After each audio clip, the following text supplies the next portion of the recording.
श्री गणेशाय नमः। श्री सीतारामाभ्यां नमः। श्री हनुमते नमः। श्री उमापते नमः। श्री गुरुवे नमः। सब संतन की जय जय। जय जय सीताराम। राधे श्याम।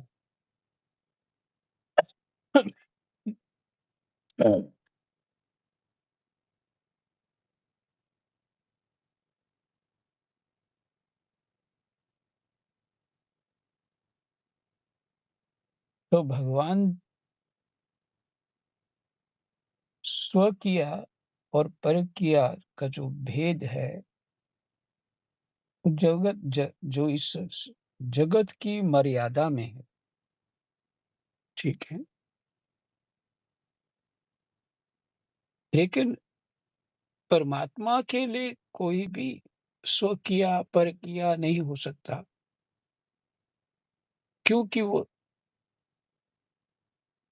देह बंधन में नहीं, तत्व स्वरूप है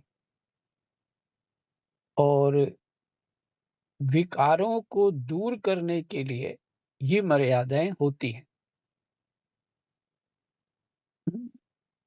विकारों को दूर करने के लिए परमात्मा में कोई विकार ही नहीं है, तो उनके लिए कैसे संभव है? अच्छा। कृष्णाय वासुदेवाय हरये परमात्मने प्रणतः क्लेशनाशाय गोविन्दाय नमो नमः।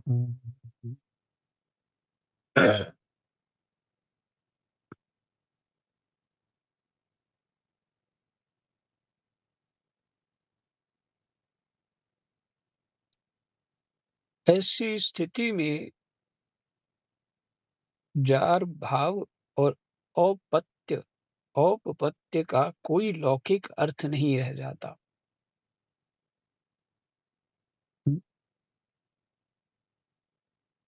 एक ही वाक्य में सारा क्लियर हो गया। जब परमात्मा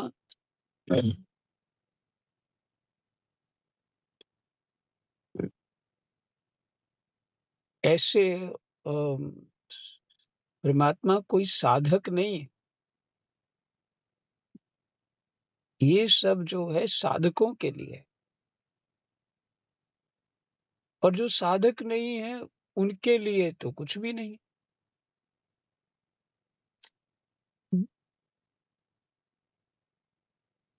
उनको जैसा जो अच्छा लगता है वो करते हैं। और ये जो मर्यादाएं हैं जगत की, वो साधकों के लिए।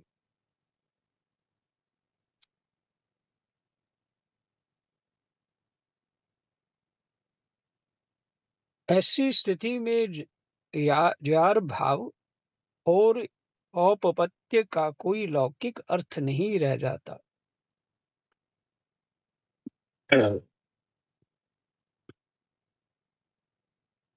यहाँ काम नहीं है, अंग संग नहीं है, वहाँ औपपत्य और जार भाव की कल्पना ही कैसे हो सकती है? गोपियां परकिया नहीं थीं, स्वकिया थीं, परंतु उनमें परकिया भाव था। परंतु उनमें परकिया भाव था।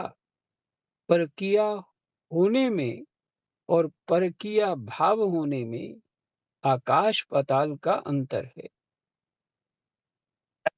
हे राम। ठीक। एक सेकेंड।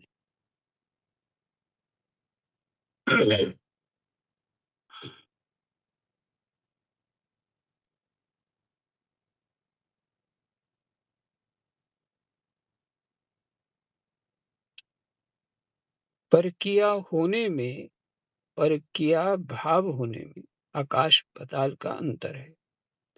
परकीया भाव में 3 बातें बड़े महत्व की होती हैं। अपने प्रियतम का निरंतर चिंतन, मिलन की उत्कंठा और दोष दृष्टि का सर्वथा अभाव।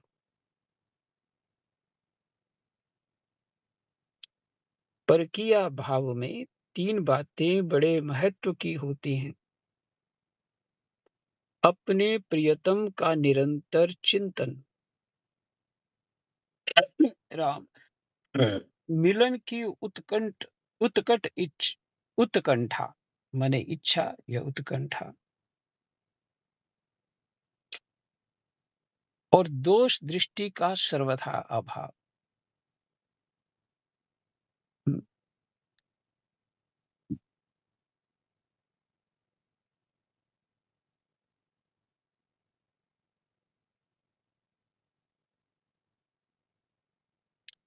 स्वकीय भाव में निरंतर एक साथ रहने के कारण ये तीनों बातें गौण हो जाती हैं। स्वकीय भाव में निरंतर एक साथ रहने के कारण ये तीनों बातें गौण हो जाती हैं। परंतु परकीय भाव में ये तीनों भाव बने रहते हैं। कुछ गोपियां जार भाव से श्री कृष्ण को चाहती थीं। इसका इतना ही अर्थ है कि वे श्री कृष्ण का निरंतर चिंतन करती थीं। मिलने के लिए उत्कंठित रहती थीं और श्री कृष्ण के प्रत्येक व्यवहार को प्रेम की आंखों से ही देखती थीं।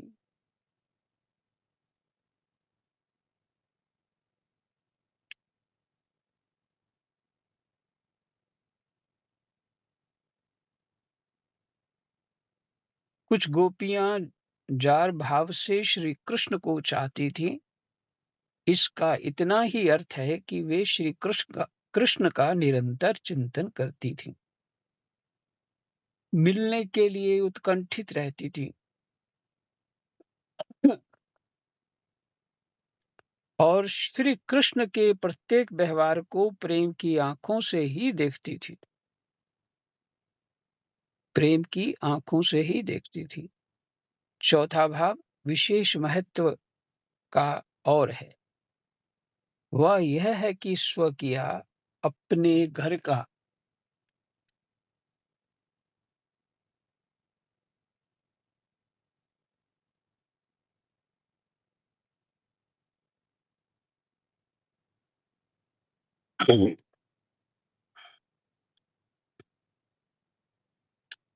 गोपियों के इस भाव के एक नहीं उनके अनेक दृष्टांत श्रीमद् भागवत में मिलते हैं। इसलिए गोपियों पर कियापन का आरोप उनके भाव को न समझने के कारण है। जिसके जीवन में साधारण धर्म की एक हल्की सी प्रकाश रेखा आ जाती है, उसी का जीवन परम पवित्र और दूसरों के लिए आदर्श स्वरूप बन जाता है। फिर वे गोपियां जिनका जीवन साधना की चरम सीमा पर पहुंच चुका है, अथवा जो नित्य सिद्धा एवं भगवान की स्वरूप भूता हैं, या जिन्होंने कल्पों तक साधना करके श्री कृष्ण की कृपा से उनका सेवाधिकार प्राप्त कर लिया है, सदाचार का उल्लंघन कैसे कर सकती हैं? और समस्त धर्म मर्यादाओं के संस्थापक श्री कृष्ण धर्मोल्लंघन का लांछन कैसे कृष्ण श्री कृष्ण पर धर्मोल्लंघन का लांछन कैसे लगाया जा सकता है? श्री कृष्ण और गोपियों के संबंध में इस प्रकार की कुल कल्पनाएं उनके दिव्य स्वरूप और दिव्य लीला के विषय में अनभिज्ञता ही प्रकट करती है। श्रीमद् भागवत पर दशम स्कंद पर और रास पंचाध्यायी पर अब तक अनेकानेक भाष्य और टीकाएं लिखी जा चुकी हैं, जिनके लेखकों में जगत गुरु श्री वल्लभाचार्य, श्री श्रीधर स्वामी, श्री जीव गोस्वामी आदि हैं। उन लोगों ने बड़े विस्तार से रासलीला की महिमा समझाई है। किसी ने इसे काम पर विजय बतलाया है, किसी ने भगवान का दिव्य विहार बतलाया है, और किसी ने इसका आध्यात्मिक अर्थ किया है। भगवान श्री कृष्ण आत्मा है, आत्माकार वृत्ति श्री राधा है, और शेष आत्म अभिमुख वृत्तियां गोपियां हैं। भगवान श्री कृष्ण आत्मा है, आत्माकार वृत्ति श्री राधा है, और शेष आत्मा अभिमुख वृत्तियां गोपियां हैं। उनका धारा प्रवाह रूप से निरंतर आत्म रमन ही रास है।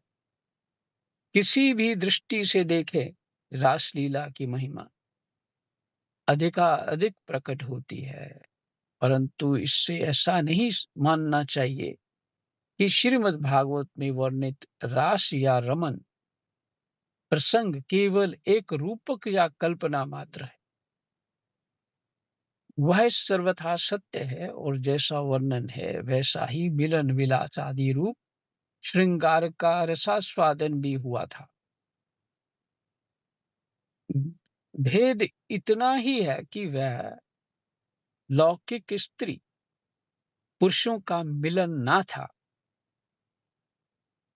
उनके नायक थे सच्चिदानंद विग्रह, परात्पर तत्व, पूर्णतम स्वाधीन और निरंकुश स्वेच्छा बिहारी गोपीनाथ भगवान नंदनंदन, और नायिका थी स्वयं आराधनी शक्ति श्री राधा जी, और उनकी